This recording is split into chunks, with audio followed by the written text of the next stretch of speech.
سلام كم يصنفوا صفواتن كبراتن تخاتلتي ددبي تي في نسعى زدالنا لكم حصرتن وانا زينات زينا لكم قريبنا لنا كتكتاتولنا عدمنايو بكندي ارستن تبصاتهم كنفلم لالي 13 جرام ميركوري باكزيبيت تتحيزو بيرو قداي مناسي تግራይ ኣብ የመን ዝርከቡ ስደተኛታት ብህጡጽ ናብ ሃገሮም ክመለሱ ጻውዒዮም ኣብ ከተማ መቐለ ብ2.6 ቢልዮን ብር ባጀት ክነጹ እምነኹርና አስተነበረሎም መሰረተ ልምዓታት ብሕጽረት ነዳዲ ኣብ ዝተተሓዘሎም ግዜ ንኸይዛዘሙ ዕንቅፋት ከም ዝኾነ ተገሊጹ ዩኒቨርሲቲ ራያ ኣብ ዓለም ለኸ ህንጸት ስትራቴጂካውን ዘላቕን ትካላዊ ምሕዝነትን ኣመልኪቱ ምሳብ ወፃ ሃገራት ዝመሃሩ ሰራሕተኛታቱ ዘተ ኣካይዶም በዓል ሕዳር ጽዮን ማርያም በሰላም ክሐልፍ አሽከርከርቲ ባጃጅ ከተማ አክሱም ኣብ ጸጥታ ከተማኦም ጀሚሮም ወዘለው ዝተወደው ምንቅስቃሳት አጠናኺሮም ክቅጽሉሉ ከም ዝግባእ ተሓቢሩ ቀይሕ ባህሪን ሁለና ሃገራትን ህዝብታት ዓለም ዘገልግል ክኸውን ኣለዎ ክብል ፕሬዝዳንት ኢሳያስ ገሊጹ ኣብ አሜሪካ አሽሓት በራታት ከም ተሰረዘን ምድንጓያት ከም ዘጋጠመን ተገሊጹሎም ናብ ዝርዝሩ ሰጊርና ለና ምስዕለታው ዜናታት ቢንያም ሓድሽ ሰናይ ምክትታል ለሊ 12000 ግራም ሜርኩሪ በኤግዚቢት ተተሓይዙ ኣብዚ ሕጋው ዕደና ማዕድን ካብ ዝውዕል ዘሎ ሓደገኛ ኬሚካል ለ 12000 ግራም ሜርኩሪ በኤግዚቢት ከም ዝተተሓዘ ሓይሊ ዕማም ምክልኻልን ምቁፅጻርን ዘይሕጋው ዕደና ፍሊጡ ዝኾነ ኣብ ዕደና ዝውዕል ኬሚካል ምጥቃም ኣብ ዘይተፈቀደሉ እዋን عدنا أبز كايدلن كبابتات عدنتي بقلتي كم فقود كم استتقاملو زرقاقزة حيل عمام سروحو كابز جمر نابزي زاقيت أستات 13998 جرام ميركورن أستات 350 كيلوغرام سيانايد نستوحالو أزيوم حدقانياتات كيميكالات بإكزيبيت كم زحزة أفليتوم ورداتات وودادبا أمرار تابوتا حقاو مسرحا مختالن مكوتارن عبي خفتت كم زرعاون الرقاقيت اللخيلوم تحيل عمام زاقيت عب السرحوم سرحاتي زرخابوم ركابوتات كتالك عمام زقبوم سرحاتنا ديبو مكتل جزياو محدار تقراي عيت أمان إلا سفان كالوت أبالات كابينين أمرار حازوبا وردان عبيت عدنا بسترخبلو أب كتم أخصم زت أكايد اللهم بيرو قداي مناسي تقراي أبي من زركبو سدتنياتات بهوتوز ناب هاقرهم كملسو خيقبر تاوعي تقريبهم أبزو عن أبي من تعاط يوم زلو تقارو زركبوهم إيتيبياوان سدتنياتات دحننتهم كو وحاسن كبرتاتهم تحالي ناب هاقرهم كملسون بيرو قداي مناسي تقراي ناب عالم لخسباو تكالات أبزل آخو دبداب تاوعي تقريبهم تبيرو ناو عالم لخد تكال سدتنياتات IOM محبر كيح مسكال إثيوبيا نابزل آخو دبداب أبي من ناقف أي خير زلو خونتات نهيوتتهم سدتنياتات ناب حرقا يودق مهلاون بقديتا مملاس مفرحن كمون عبلا لسدتنياتات كامتن لعال حيل متكام كمزلون أرديوم من أسيدك أنستيون هتساناتن كابتوم أزيوم تقالعات مخانم زغلت تدبدابم زلعال حادقا مزمزان قهستن كمزقات أمام عمل كيتهم تبيرو نتيا تحزا إي سبعون كبير مقاس مسرتاو سبعو مسلاتن كبل قليتوام عبسلستا وسنتي مدايات تسوقم تخوصر تسوعا قداي مناسي تقراي توم تقارو زركبوهم سدتنياتات كبرتاتهم تحليو ناب حاقرهم كملسو عبزلو وحالواخ قبر اللومن هتو سوا حاقز كقرب اللومن اتحساسيبوم تبيرو سدتنياتات ناب حاقرهم ملاس زلو مسرح مشيشاو مزملكتهم أكلات نمتحوار دلونتو نرقاقي تلوم قدحات نايت دبدابي نا ሚኒስትር ደቂ አንስትዮን ማህበራዊ ጉዳያትን ኢትዮጵያን ፕሬዝዳንት ግዚያው ምሕዳር ትግራይን ተላይኹዮም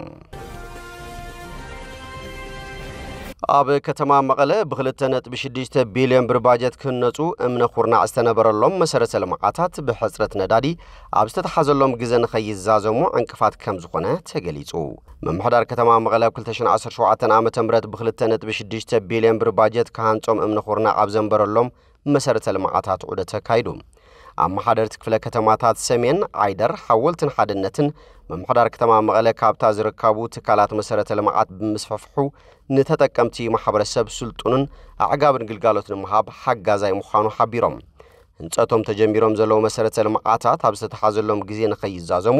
እንቅፋት ኮይኑ ዘሎ ጉዳይ ነዳዲ መፍትሕ ከናደየሉ ከም ዝግባእ ድማ ተወከልቲ ኣማኸርቲ መሃንዲሳት ዩኒቨርሲቲ መቐለ ገሊጾም ከንቲባ ከተማ መቐለ ዶክተር ረዳእ በርሀ ብወገኖም እቲ ምምሕዳር ኣብ ቤት ትምህርቲ ጥዕናን ቀረብ ጽሩይ ስተማይን ጠመተ ብምሃብ መሰረተ ልምዓት ኣብ ምስፋፋሕ ከም ዝርከብ ገሊጾም ኣብ ውስናት ህንጸት መሰረተ ልምዓት ጽቡቕ ምንቅስቓሳት ከም ዘሎ ዝገለጹ ዶክተር ረዳእ በርሀ ቁልፊ ጸገማት ኮይኖም ዘለው ቀረባት ንምምላእ ጠመተ ተዋሂቡሉ ከም ዝስራሕ ኣገንዚቦም ዩኒቨርሲቲ ራያ ብዓለም ለኸ ህንጸት ስትራቴጂካውን ዘላቕን ትካላዊ ምሕዝነትን ኣመልኪቱ ምስ ኣወፃ ሃገራት ዝመሃሩ ሰራሕተኛታቱ ዘተካይዱ ቤት ጽሕፈት ህዝባውን ዓለም ለኻውን ርክባት ምስ ቤት ጽሕፈት ዓለም ለኻዊ ዝምድናታትን ምሕዝነትን መጽናዕትን ኣካዳሚክስን እቲ ዩኒቨርሲቲ ብምትሕብባር ኣብ ዝዋን እዚኣ ወፃ ሃገራት ይመሃሩ ዘሎ ኣባላት ሰራሕተኛታቱ እቲ ዩኒቨርሲቲ ዓለም ለኸ ስትራቴጂካውን ዘላቕን ትካላዊ ሽርክነት ንምህናጽ ኣብ ዝኽእሎ መንገድታት እዩ ዘትዩ ዘሎም እቲ ዩኒቨርሲቲ ከም ዝሓበሩ ወፃ ሃገራት ዝመሃሩ ኣባላት ሰራሕተኛታት ብዝረኸብዎ ዓለም ለኻዊ ዕድላትን ኣካዳሚያዊ ርክባትን ትካላዊ ምትእስሳራት ምፍጣር ምሕዝነታ ምጥንኻር ሽርክነታ ምዕባይን ዘለዎም ኣገዳስነትን ዓቕምን ኣብቲ ዘተ ተሰሚሩሉ እዩ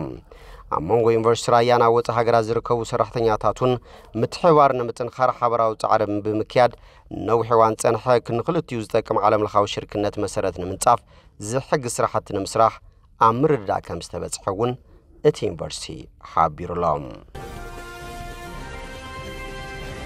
በዓል ሕዳር ጽዮን ማርያም ብሰላም ክሓልፍ ኣሽከርከርቲ ባጃጅ ከተማ ኣኽሱም ኣብ ጸጥታ ከተማኦም ጀሚሮምዎ ዘለው ዝተወደቡ ምንቅስቓሳት ኣጠናኺሮም ክቕጽልሉ ከም ዝግባእ ተሓቢሩ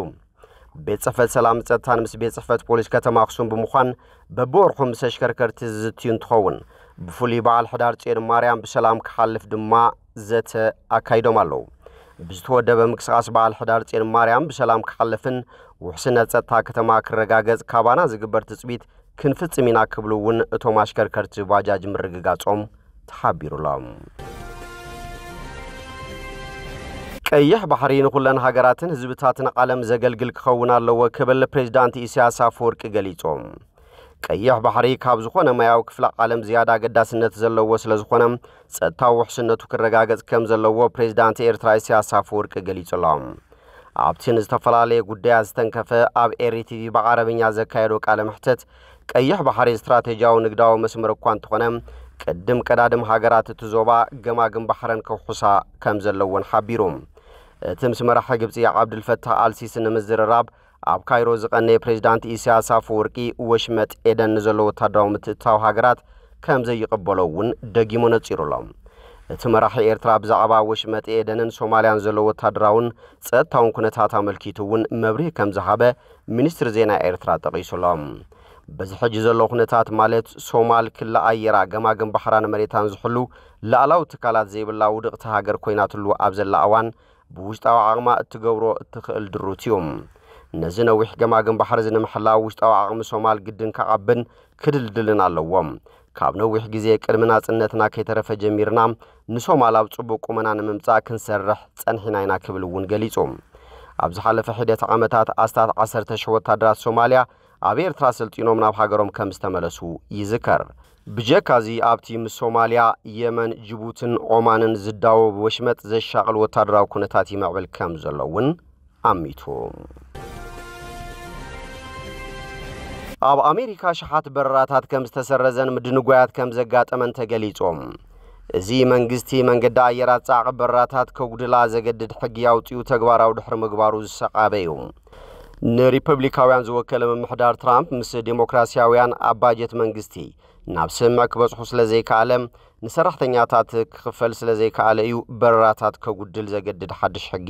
ኣተኣታትዩ ዘሎም እቲ ሓድሽ ሕጊ ካብ ዓርቢ ጀሚሩ ኣብ 4 ዝዓበያ መዕርፎ ነፈርቲ ሃገር እዩ ተግባራዊ ኮይኑ ንውሳነ መንግስቲ ዝተቃወሙ ሰራሕተኛታት መዕርፎ ነፈርትን ተቆጻጸርቲ በረራታትን ብዝተፈላለየ ኣገባብ ተቃውሞኦም ከስምዑ ምጽንሖም ዝፍለጥ እዩ እቲ ካብ ዝሓለፈ ወርሒ ጀሚሩ ብፍሑኽ ናብ ተግባራውነት ገጹ ክኸይድ ዝጸንሐ ሓድሽ ሕጊ ንምቋም ሰራሕተኛታት መዕርፎ ነፈርትን ተቆጻጸርቲ በረራታትን ብሕማምን ካልኦትን እናመኻነዩ ነቲ ሓድሽ ሕጊ ዘለዎም ተቃውሞ ከስምዑ ጸኒሖም እዮም ብሰንኪ እዚ ሕጽረት ተቆጻጸርቲ በረራታት ዘጋጠሞም ምምሕዳር ፌደራል አቪዬሽን አመላ አሜሪካ ዝግበር በራታት ካብት ማላ ዓረቢ ጀሚሩ በርባተ ሚታዊት ክጎድል አብዝመጽ ሶሙን ብ10 ሚታዊት ክጎድል ዘገድድ ሕጊ አጽዲቁሎም እዚ ሓድሽ ሕጊ ድማ ኣብ ከም ኒውዮርክ ሎስ አንጀለስን ቺካጎን ዋሽንግተን ዲሲን ዝኣመሰላ ኣብ ቤት ከተማታት ዓብይ ጽልዋ ከም ዝተፈጠረ ተገሊጹሎም ማርከስ ፍትዋትን ክብራትን ተኸታተልቲ ደደቢት ቲቪ ነሰዓት ዘዳልናልኩም ዜናታት ነዚኦም ይመስሉ ስለትምክታልኩም አመስጊና በኻሎት ክሳብ ንራኸብ ሰሰናይና አፎም